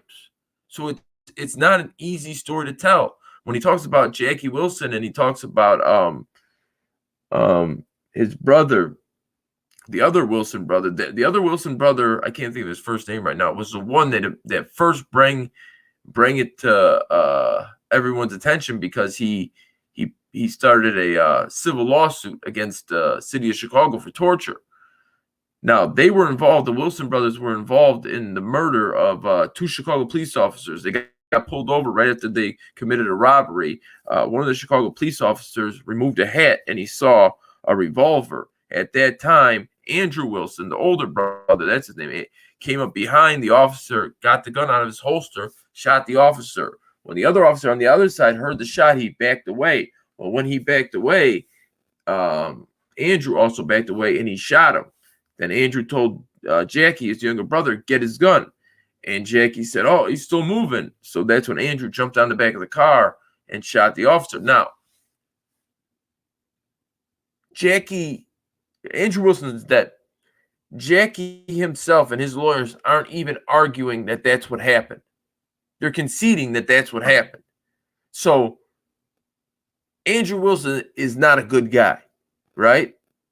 So, and I asked, and you're going to watch, I asked Mark this exact question. I said, what about the people that did kill people? What about the people that did do things to kids? Do they deserve to be tortured, or what is torture? What's the line in the sand? What as a society are we allowed to accept? What do we accept as a society, and what don't we accept as a society? What will we and what won't we? And they're very hard questions to answer. This is not an easy story to tell, you know. But I want to say the condolences to those 2 officers' family, because they got killed in cold blood. They were working. They were hardworking men, and they caught 2 people who just did an armed robbery. You know, they were just doing their job. And to make it even more scary and tell you even more about Andrew Wilson, he confessed to his lawyers, or he told his lawyers, he goes, you remember that McDonald's worker, security guard, about a month back before he got caught for this? He goes, I did that. But because of attorney-client privileges, the attorneys had him sign an affidavit, but they put it in a metal box underneath their bed. And only 2 officers knew about it. And then when when Andrew Wilson died, the one lawyer called the other lawyer and he goes, it's time. And the lawyer goes, I know. I've been waiting for this day for 20 some odd years. And they came and they got the affidavit out and they bring it. So Andrew Wilson had no problem letting another man sit in prison for 20 some odd years for a crime he committed. We're not talking about a nice guy. Now, that's separate from James and Mark, right? And I actually ran into Jackie Wilson in court because of the torture. He got his confession thrown out. And once he got it thrown out, they gave him bond. And I saw him in the courtroom. And I went outside and talked to him. I gave him my card. I said, call me. I'm disorderly party news. He never called. But, yeah, it's a hard story to tell. But I'm going to get, hopefully this week, or at the least by next weekend, I'm gonna have it out, the first episode, which explains who John Birch and the Midnight Crew is. They went by the Midnight Crew. They went by the Ass Kickers. They went by the A-Team. But basically, they were the guys that when they got a call from City Hall saying it's a burner case. A burner case is a case that directly impacts City Hall, a case that's on the news, and a case that they need a conviction, they need an arrest right away. They would call John Birch, and John Birch would get that arrest, whether they got the right guy or the wrong guy. He would get that arrest. He would get that conviction. He would get that. He would at least get that. Conviction. He would get that admission. Then it was up to the state's attorney to get the convictions. All right. So, and then the last thing. This is what I want to say to you guys. Did you see, and I can't believe I went live. I should have went static. But on Friday night, there was 7 police cars, about 12 to 15 police officers. They were walking around the west side, all white police officers in a black neighborhood. Everybody in that neighborhood had masks and gloves on. The only people who didn't were the 12 to 15 officers. Not one of them had a mask on. Not one of them had any PPE on. And they were handing out paperwork about the virus. That's contradictory to every single thing any politician has told us. Why? It just doesn't make sense. Like you just took somebody told you to take this stack of paper that all these first responders that have touched and cross-contaminated, which if you extrapolate the numbers and keep on going out, it's into the millions. You don't even have to multiply stuff. You have to put stuff to the 10th and 15th power. And this is what it said. I want to show you what the paper said. This is what they needed to give to people so badly.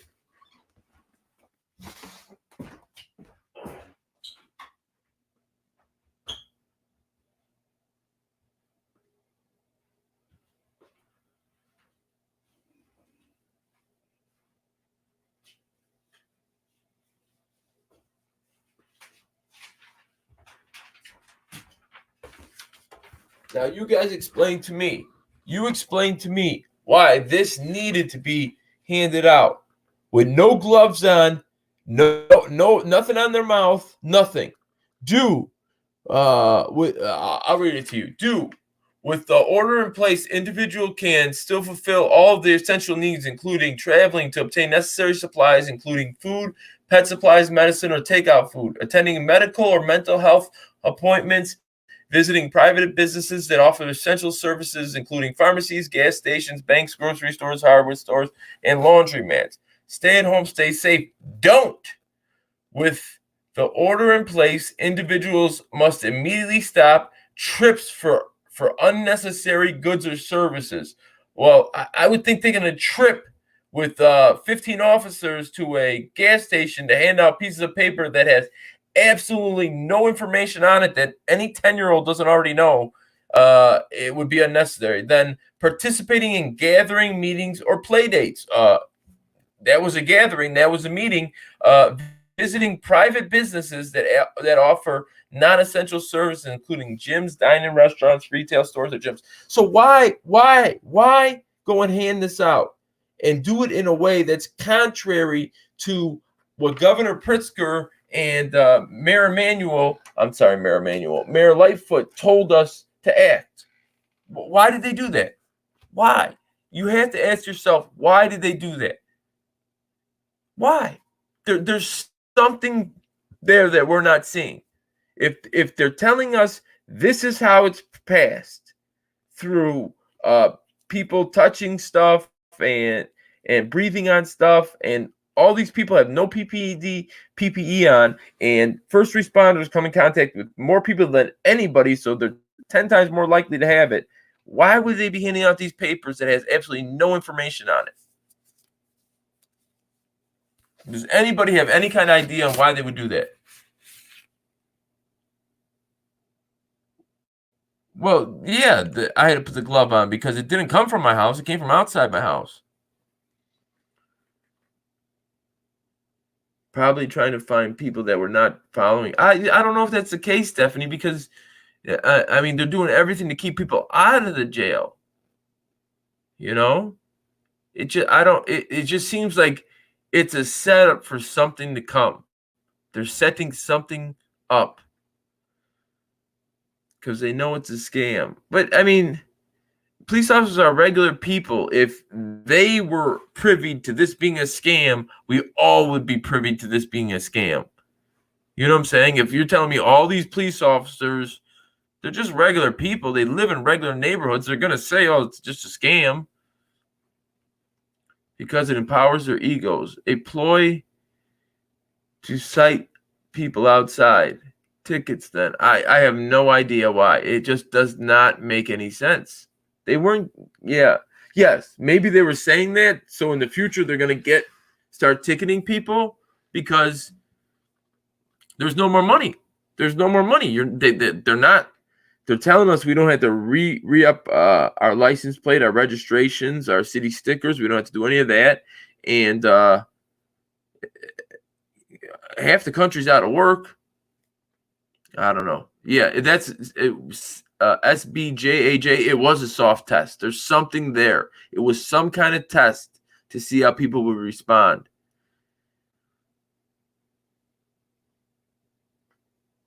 Yeah. Yes, that snap face. That's exactly what I believe. Like if this was, these weren't CIA agents. These were police officers. So if they're in on this big scam, trust me, it's getting out.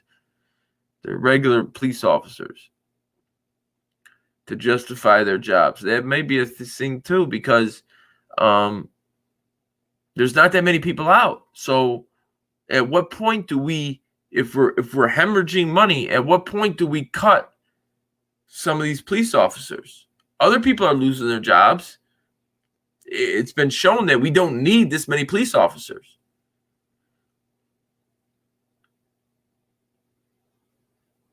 They let the criminals out and the people who are not violent in for not following their orders.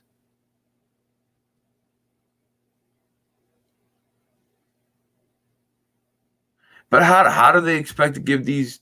Because where they were at was an impoverished community. Like they could give those people $1,000 tickets all day. No one's paying them. So I don't know. Yeah, exactly, John. That's they do what they're told and they don't know why. That's exactly what it is. Because so anybody who thinks that the police are in on this scam, and the regular, blue and whites, you're nuts. They just do what they told and they don't know why. But it's just think about it.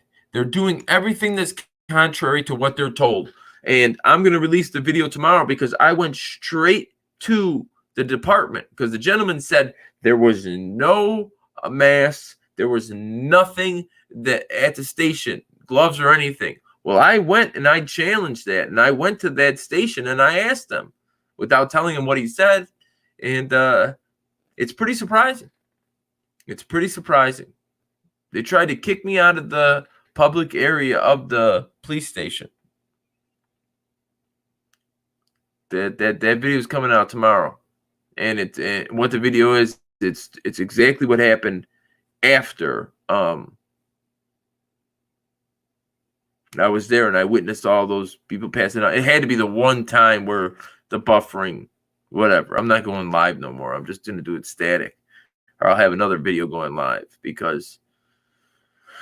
But you hear right in the beginning, the guy goes to get, even though you can't see it, it's all blurry. The blonde-haired guy goes to give me a paper, and I go, "Whoa, I don't want that. You don't have any gloves on." Governors are the ones telling them to ticket. Are people getting tickets? Like, are you kidding me? Like, we can't go out. Nobody can go out and make money. Everybody's business is closed down, but you're ticketing me? Where am I going to get the money to pay that?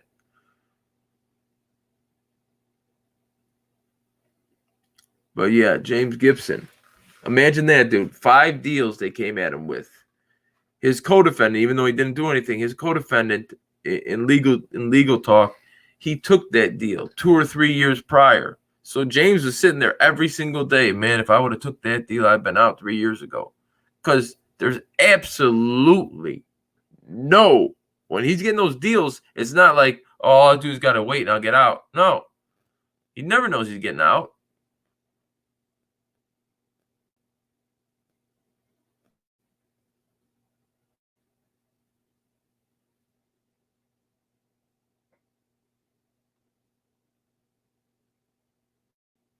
Yeah, I don't know, Stephanie. I believe you if you say they are, but I've been on the lookout looking for people to get tickets and trying to record it because you must be out your mind. If you're telling us we got to stay in home, that means we can't make money. The majority of us can't make money. And if you're closing down all these businesses and you don't work at a gas station or something that's considered essential, you don't have money, but you're ticketing us?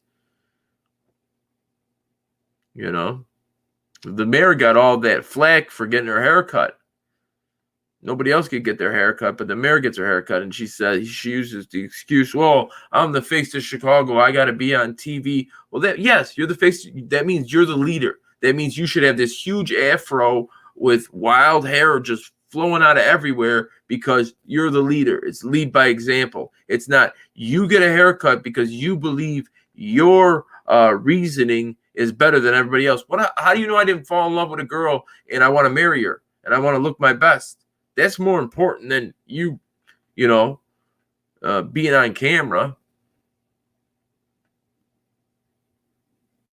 Yeah, I had to find out who's giving out tickets. If I could find that, then my dad got one for not having his essential work letter for doing drywall at the new. Oh my God!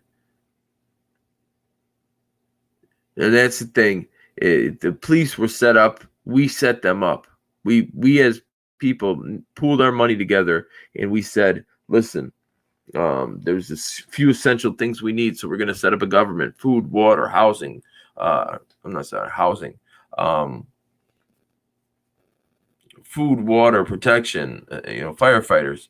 And the police have turned it around. They used to be able to protect our rights, but now they're a revenue generating service.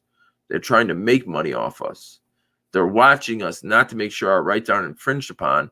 They're watching us to see if they can catch us on something and ticket us or lock us up. All right, guys, I'm about to go. Can you FOIA the fines? Can I FOIA the fines? I don't know what that means. Oh, how many fines have you gotten out? Yes, I'm sure I could. So before I go, guys, give me one time. Tell me where you're at in the country. It's been a long time since I did this, but hit the town or the state that you're at before we leave and do a roll call. One time, I'm in Chicago. Got my Sox hat on. Go Sox, go Bulls, go Bears. Bears are my favorite teams. Bulls are my second favorite. All right, you guys don't want to do it. We don't have to do it. Good night. Stephanie's in Wisconsin. Go Packers. I have some ideas about what's the end game. Oh, you guys don't want EP. Edison Park, Elmwood Park. Washington State, go Huskies. San Diego, go Padres. Montana, California. Wisconsin. San Francisco, go 49ers. P-Town in the Big AZ. Arizona, P-Town. I don't know it. What would be P-Town in Arizona? Phoenix, go Suns. Florida, go Gators. Lakewood, Washington. Go Washington Huskies. EP, Tootsville, Florida. Sometimes in Little Village. Charlotte, go Hornets. You guys aren't as fun as you usually are. Usually I got them going. Ohio, New Jersey, go Nets. Oh, they're not even there no more. Go Giants or Jets. Ohio, go Cavs. Kansas City, go Chiefs. All right, guys. I'm going to try and set that up for later. If I can. I'm sorry, I said that for later. I'm going to try and put out the Birch documentary if I can. Not if I can, when I can. I'm trying to do it this week. I'll do Birch this week, which will basically introduce you to who John Birch is, who the Midnight Crew is, how they got away with this for so long, and what they actually did. The only problem is I don't know that I could get away with doing it on YouTube. That's the problem I've been going back and forth because I can't tell the actual story on YouTube. It won't get. I might lose my channel, so I might have to do a Patreon to do it, whether it's like $1 a month or whatever. Because there's so many stories I could do, but I just can't do because of YouTube. Go California Angels. All right, guys, I'm gonna try and figure out what I'm gonna do, but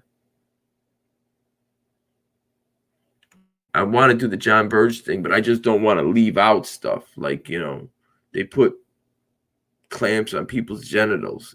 I'm not gonna be able to say that, and everything's gonna be copacetic. I'm not gonna be able to describe some of the things that happened. Detroit Red Wings are number one. Detroit Red Wings suck. Go Blackhawks. Keep 5G out of your communities. I don't think I got much control over that one. Anyways, all right, guys. I like coming on Sunday nights. Usually I go out live and I drive around, and I might get back to that. in a couple of weeks. But if not, I'll always come on Sunday nights and just check in. But watch out, tomorrow morning's coming out. Me going straight to the police station after they were disseminating all that that virus-filled paperwork. Anyways, good night, guys. Have a happy and safe, healthy work week.